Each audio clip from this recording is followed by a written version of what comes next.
Você tem um minuto para ouvir a palavra do liberalismo? Brincadeira. Isso aqui não vai ser sobre proselitismo político, não. Mas vai ser sobre ideologias, porque a gente precisa falar sobre ideologia. Nesse arco da história, nesse momento do arco da história em que a gente está, a maioria da população brasileira está fortemente assentada no conservadorismo. Existe um grupo menor, mas presente, de socialistas, liberais, e eu sou liberal, somos a franca minoria. Veja, não tem nenhum problema ser uma coisa ou ser outra. Numa democracia, porque o regime é liberal, as três correntes têm espaço no debate público, devem ter. Só que a gente precisa ter vocabulário para falar sobre política, e quando dividimos tudo em direita ou esquerda, a gente perde esse vocabulário. Existem três grandes ideologias, uma muito diferente da outra. Quando falamos de esquerda e direita, não cabem três opções. Se falamos de esquerda, centro e direita, muitos ficam assim com a impressão de que o centro é aquela coisa meio amorfa ali no meio, algo que não se posiciona, que está sempre em cima do muro, que não consegue se decidir. E não é. É um terceiro jeito de ver. Na verdade, nem é um terceiro. A primeira ideologia moderna a nascer foi o liberalismo. O conservadorismo apareceu depois em oposição àquele conjunto de ideias novas. E o socialismo veio ainda depois como uma oposição ao liberalismo, só que vindo pelo outro lado. Então vamos aterrissar aqui e botar a bola no chão. O que é uma coisa, o que é outra, o que é a terceira? Uma das maneiras de a gente começar a definir é a seguinte: em nome de quem a ideologia fala? O conservador é o mais tradicional dos três. Sociedades tradicionais têm a família no centro, são os clãs, as famílias estendidas, uma hierarquia mais rigorosa. O pai, depois a mãe, daí os filhos, aquele patriarca. Os conservadores põem a família no centro. Os liberais põem a pessoa, o indivíduo no centro. É a ruptura com as sociedades tradicionais. Cada pessoa por si, ciosa dos seus desejos, dos seus sonhos, das suas possibilidades. Aí os socialistas veem uma alternativa radical, um terceiro caminho. No centro estão todos, toda a sociedade. Quando a gente tem um debate no qual um grupo se vira e diz que a família precisa decidir o que os filhos estudam na escola, que certas coisas o Estado não pode sair assim, ensinando sem permissão dos pais, que visão é essa? Uma visão conservadora. Mas aí se alguém se vira e fala que os pais não podem definir que conhecimento a criança vai ter, que ela tem por si direitos que os pais não podem negar, que visão é essa? Uma visão liberal. Nesse sentido, o socialista vai chegar a uma conclusão muito parecida, mas seguindo outro caminho. Ele não está preocupado com cada criança individualmente, mas com o conjunto de todas as crianças e o que elas aprenderão em prol da sociedade. Os pais não dão pitaco no que é de interesse da sociedade. Porque, veja, todo conservador verá a família como o alicerce em cima do qual se ergue a sociedade. Todo liberal vê a sociedade como um conjunto de pessoas, cada qual com seus direitos inalienáveis. Se essas pessoas formam um grupo, e é claro que formam, é por verem vantagem mútua que o fazem. Assim como todo socialista entende a sociedade como um todo, em que as pessoas estão inevitavelmente ligadas umas às outras e o bem-estar do todo vai refletir o melhor para cada um. Assim, a maneira como vão organizar seus discursos vai ser muito diferente uma da outra. O socialista vai falar de coletividade, de solidariedade inerente a todos. O liberal falará de direitos individuais, dos direitos de escolher o que deseja para si. E o conservador vai falar de dever, de tradição. Às vezes um socialista fala em coletividade, um conservador fala em tradição e daí batem cabeça. Um fica indignado com o outro. É evidente que seu valor é muito mais relevante do que o valor do outro. Aí o liberal chega, fala em individualismo e te presta, os dois se juntam para olhar para esse terceiro e dizer assim, seu egoísta. Pois é. Se a base da sociedade para você é a família, você vai partir do princípio de que seu dever para a sua família está acima de tudo. Que a preservação das tradições é fundamental, o que seu bisavô fazia, o que seu avô, seu pai, isso vai exigir de você disciplina, exigirá a preservação de casamentos, de filiação religiosa, estabilidade, manutenção, pouca mudança. Se a base da sociedade, por outro lado, é o conjunto, se a força está no todo da sociedade, então igualdade, fraternidade, justiça social estão acima de tudo. Precisamos organizar a sociedade de um jeito tal que as classes se dissolvam ao máximo, que o altruísmo se imponha ao individualismo, e isso quer dizer, no limite, que as pessoas e as famílias terão menos escolhas e a sociedade vai precisar mudar mais para que as desigualdades desapareçam. Mas e se a base for a pessoa? Então o valor estará na autonomia individual, vai estar na tolerância e, consequentemente, no pluralismo. Cada pessoa pode ser diferente, cada pessoa pode ter suas opiniões e ninguém, nenhum grupo, nenhum Estado pode sufocar isso. O pai não pode impor nada ao filho. A sociedade não pode impor à pessoa qualquer coisa. E, claro, cada um deve se responsabilizar pelas escolhas que faz. Quando nós falamos que a democracia é liberal, o que queremos dizer, em essência, é que na base das constituições democráticas estão princípios liberais. Há direitos individuais, o direito à livre expressão, a liberdade religiosa, a de se reunir com quem desejar, de ir e vir. E justamente porque a Constituição é liberal, isso quer dizer que a sociedade vai ser plural, terá direito a ser plural.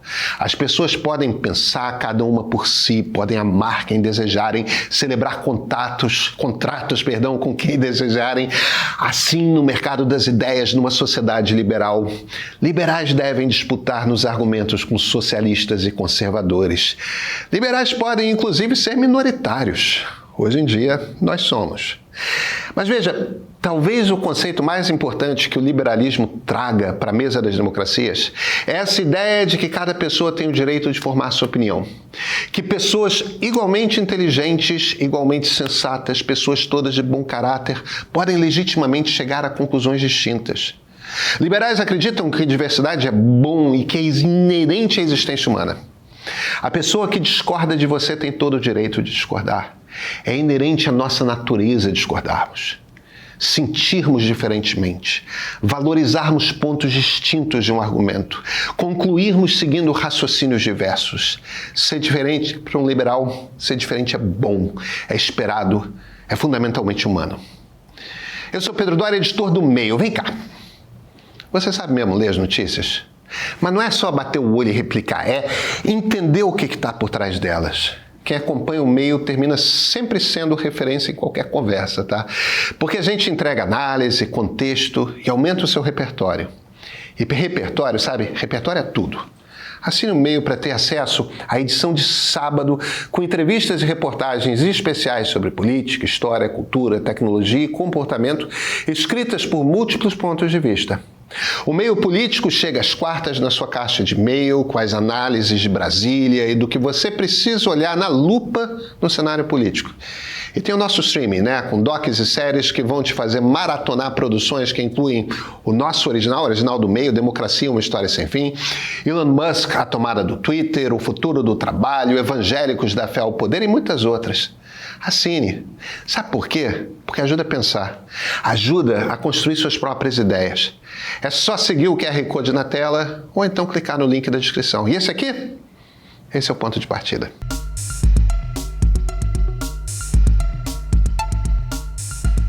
Toda ideologia tem um braço moderado e tem um braço radical com múltiplos tons de cinza de uma ponta a outra.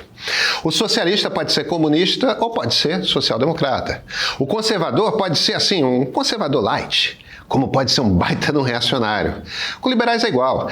Aquilo que a maioria das pessoas chama de neoliberal, de libertário ou de anarcocapitalista é o liberal radical. E assim como social-democratas e comunistas têm um universo inteiro entre eles, mesmo que partam dos mesmos princípios essenciais, com liberais se dá o mesmo. O liberal moderado, o liberal progressista, o social-liberal, ele não acha que uma empresa está acima de um ser humano. Aliás, acha exatamente o contrário. Não é uma ideologia do lucro acima de qualquer coisa. No liberalismo, há plena ciência de que existe aquilo que pertence a cada um e aquilo que pertence a todos. O meio ambiente pertence a todos. Se uma fábrica despeja tinta tóxica no rio, está violando os direitos individuais de uma penca de pessoas. Não pode. É grave. Porque, veja, o liberalismo nasce justamente com a intenção de que nenhuma pessoa seja oprimida por ter menos poder, porque não tem a religião da maioria, a sexualidade da maioria, porque tem menos dinheiro, ou menos títulos de nobreza, ou menos cultura, ou seja, de outro país, ou tem uma cor de pele diferente, não importa. É a mesma razão pela qual, no século XX, o liberalismo rompeu com a ideia de não haver direitos trabalhistas. Como assim? Por ter mais dinheiro, alguém pode impor 10, 12 horas de trabalho diário a quem tem menos poder? Toda força que pode oprimir uma pessoa está em oposição ao liberalismo. O liberalismo no século XVII era diferente do de hoje, mas é claro, a ideia nasce e ela evolui porque se baseia em princípios que vão abrindo nossos olhos, que vão nos propulsionando à frente. O liberalismo ele é progressista, ele acredita em mudança, em transformação, em progresso. Em geral, nossa conversa aqui é sobre os fatos do dia, mas o ponto de partida é também um olhar liberal sobre os fatos do dia.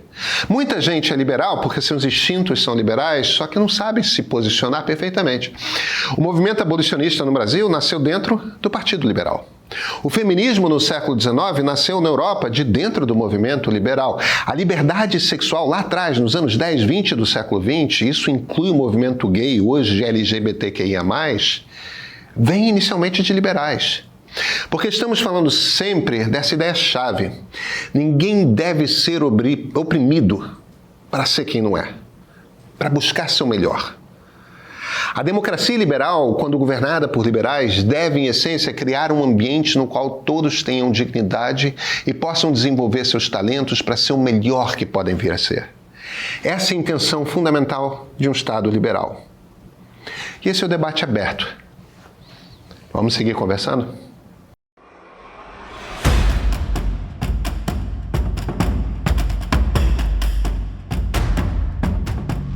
Nós estamos vivendo numa época em que até o jornalismo está muito fortemente ideologizado, sobretudo no meio digital. Não é à toa que a gente é atacado pelos dois lados, né? Nós não jogamos em cima do muro. O meio preza pela liberdade. Liberdade para discordar, para ouvir direita e esquerda, para pensar diferente, mesmo que as pessoas tenham congelado na polarização. A gente fala de tudo que ajuda a gente a entender um pouco mais o Brasil e o mundo.